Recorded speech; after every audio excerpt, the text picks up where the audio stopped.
Hey, friendo, Steve here. And Larson. And in today's Going In Raw news brief, capacity for this year's WrestleMania has been confirmed, and we preview tonight's AEW and NXT. But first, one match at Fastlane has been mysteriously canceled. Larson, what's in the news? So, Steve, I know that you're all in on this Shane McMahon, Braun Strowman feud. Every week, I'll watch one of these matches every single week, man. It's great. Well, we might not be getting one this week because the bout that was announced this past Monday on Raw, Shane versus Braun, has since been removed from the Fastlane preview on WWE.com. I'm there right now. I'm looking at it right now. Oh, no. Nope, not there. Oh, no. So, no official word why the match was removed from the site or whether it's actually happening at all or not come this Sunday. Let us speculate on why this match is apparently off the books. Because it's a mess. They don't know what they're doing. This is all basically, maybe it was this. Maybe it was all meant to be a rib on Braun, some punishment for some backstage behavior, and they decided that Shane dumping 2 buckets of slime on him and squashing him in a match was enough. Well, the bell never rang. It never was an official match. The point's baby been taken. Point made. Yeah. Braun. Well, I wonder if the idea initially for Fastlane was something along those lines, maybe a bit more humiliation at the hands of Shane, and with Braun getting his win back at WrestleMania, they thought, all right, after 2 buckets of slime, that's enough humiliation for Braun. Let's push. There's already 5 matches on the card, I believe. Wouldn't be surprised if another one is announced.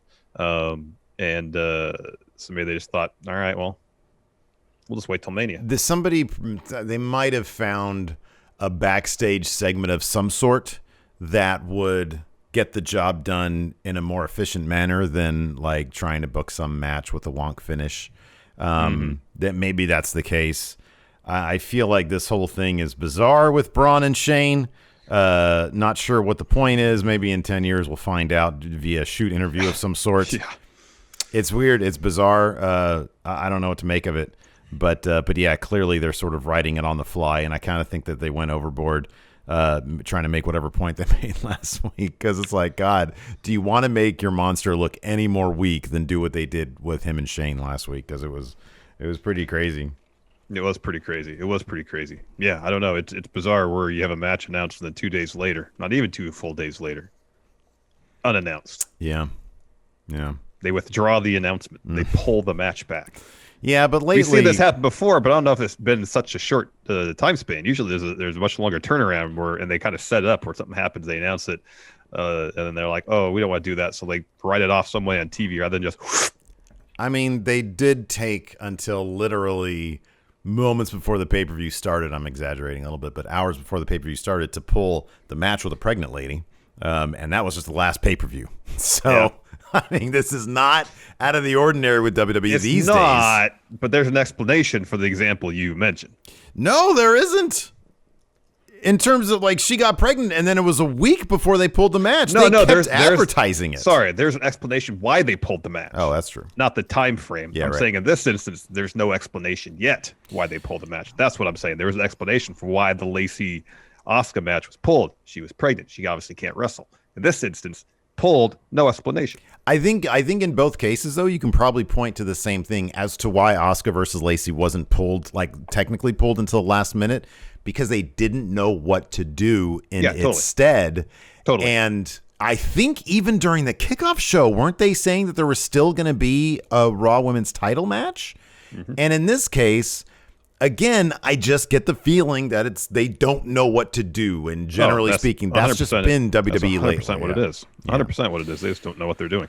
Yeah, pretty much. They do know, however, how many people they are going to have at WrestleMania, and thank goodness the chatter, the rumors about from, I believe, the Wrestling Observer himself, Dave Meltzer, saying that there were discussions trying to get 45,000 people per night for WrestleMania at Raymond James Stadium.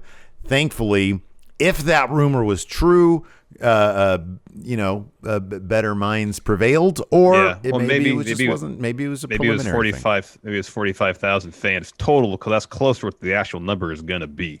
Yeah. So the Tampa Bay Times reported today that next month's WrestleMania event at Raymond James Stadium will be held at 36% capacity to adhere to health and safety guidelines. Approximately 25,000 seats will be made available for each night of the April 10th through 11th event, which has been spread over 2 nights to allow more fans to attend. Health and safety protocols at WrestleMania will include seating pods, social distancing, masks required, temperature checks, health screenings, cashless concessions, and mobile ticketing. Free masks will be given upon entry, like at the Super Bowl. And WrestleNomics' Brandon Thurston then mentioned on Twitter that Stephanie McMahon confirmed the 25,000 fans per night figure during an interview today with Sportico. WWE also announced today that WrestleMania tickets will go on sale this Friday, March 19th, with a pre-sale going down the day before. That's tomorrow. So, of course, tickets were supposed to go on sale yesterday.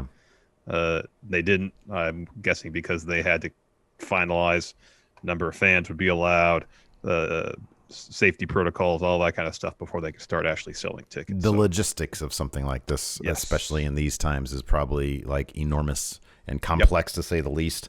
So, I mean, this is not unlike what the Super Bowl did. Pretty close. Yeah, pretty close to the Super Bowl.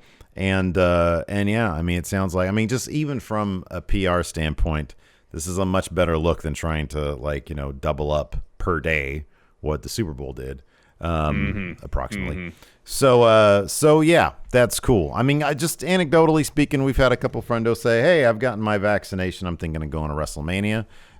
So that's cool.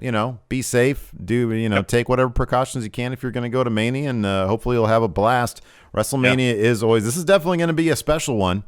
Today, Larson, is actually the 1-year anniversary from the last time I filmed from the office. You had already headed home. And it was the last day. We did a news brief today, and then we filmed a Matt Chat, which went live like the next day. It was like a Friday, I think. It went live, I think, the next day or 2 days later. So yeah, it's been a year since, literally a year ago today was the last time anything was filmed from office. Yeah. So yeah, it's crazy. I don't know if it's felt like a year, or if it's felt less than a year or more than a year. But it's been kind of a crazy year. You got that right. In any event. You got that right, man. So yeah, anyways. And the Enforcer got his first vaccination today. That's exciting. Yeah. So hopefully by May 1st, maybe I'll get mine as well. We've got some wrestling on tonight. Here's the deal. I'm going to be doing the AEW recap along with you tonight. And then tomorrow, be me and intern doing NXT. And then also later tonight, 11 p.m. Pacific. Oh, yeah. 2 p.m. Eastern, unless I have not checked the latest on the Snyder Cut to see if there's any delays or anything.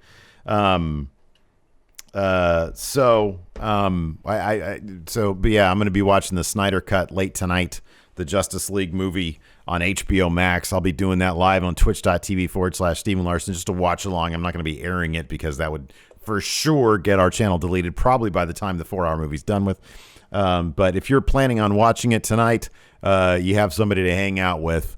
And yeah, maybe I'll be giving some play-by-play for people who don't want to plunk down for HBO Max. Oh, well, look at Batman there with the counter. Spanish fly for a Superman off the top of the Daily Planet. Oh, wow. Let's talk AEW preview. That's the show we're covering tonight. I'm really looking forward to this.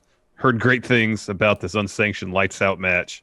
Britt Baker versus Thunder Rosa. By all accounts, they tear the house down. Oh, this is already filmed. This isn't live? Mm-hmm. That's cool. Right on. We also have Mox and Eddie Kingston versus the Good Brothers. The Impact title-less now. Good Brothers, no longer the tag title champs. Nope. Jurassic Express and Bear Country will be taking on the team of Matt Hardy, Private Party, and the Butcher and the Blade. Mm-hmm. Also, Christian Cage speaks. Do you think that he'll actually speak? I don't know. Jade Cargill will be in action. Mm-hmm. And also, this should be a good one. Rey Fenix versus Angelico. Sting, another interview. It's like a weekly thing with Sting. Our weekly check-in with Steve Borden. How you doing today, Sting? Woo! Showtime. And then this should be a barn burner, man. Cody versus Penta El Cero Miedo. Do you think Cody has Cero Miedo, or does he have un poquito miedo? Grande miedo? Más miedo? Yeah. Mucho. Mucho miedo for Cody. Yes. Muy bien. All right, next up we've got NXT. Dexter Lumis is going to square off with the emotional Austin Theory. Ooh, he's in the wood there with that Dexter Lumis. LA Knight. Can't believe I'm missing this on the review LA tomorrow. Knight. LA Knight. In-ring debut on NXT. And then Jordan Devlin is gonna be like some sort of travel vlog, perhaps. He's gonna head to NXT. Oh, he's gonna be actually at the Performance Center, I think. He's proving. Well, he's there to prove he's the real NXT Cruiserweight Champion. I'm assuming that would mean in match form. That's kind of the only way you can prove it. Also, wait a second, whoa. Yeah, there's some continuity issues because he has his title match against Stretch 7 on Thursday. Raw Gate confirmed. Jordan Devlin's going to be in NXT Prime tonight, in which I believe is in Orlando, Florida. Yeah, live. But tomorrow he'll be on NXT UK to take on the slim Trent 6 now. Yeah. Wow. So Raw Gate technology confirmed. No, one's taped. NXT is live. That's your explanation for it. No. All right. Yes. That match, by the way, Trent 7 versus Jordan Devlin, might have been taped, but I guarantee it's going to be outstanding. Yep. That's going to be a good one. Highly likely. Yeah, dude. Anyways, hopefully you'll join us tonight for the AEW recap, and tomorrow at noon Pacific, 3 Eastern for the NXT recap with Larson and the intern. Yes. Anyways, thanks for watching, everybody. Till next time, we'll talk to you later. Goodbye. Help support Going In Raw today by becoming a Friendo Club TV member. You'll get access to new bonus episodes every week, including Friendo Club Arcade, Live Power Rank, Vintage 10 for the Wins, and Ask Steven Larson. Get access to Friendo Club TV today by becoming a $5 and up patron at patreon.com/Steven Larson, by throwing us a sub at twitch.tv/Steven Larson, or by clicking join at youtube.com/Steven Larson.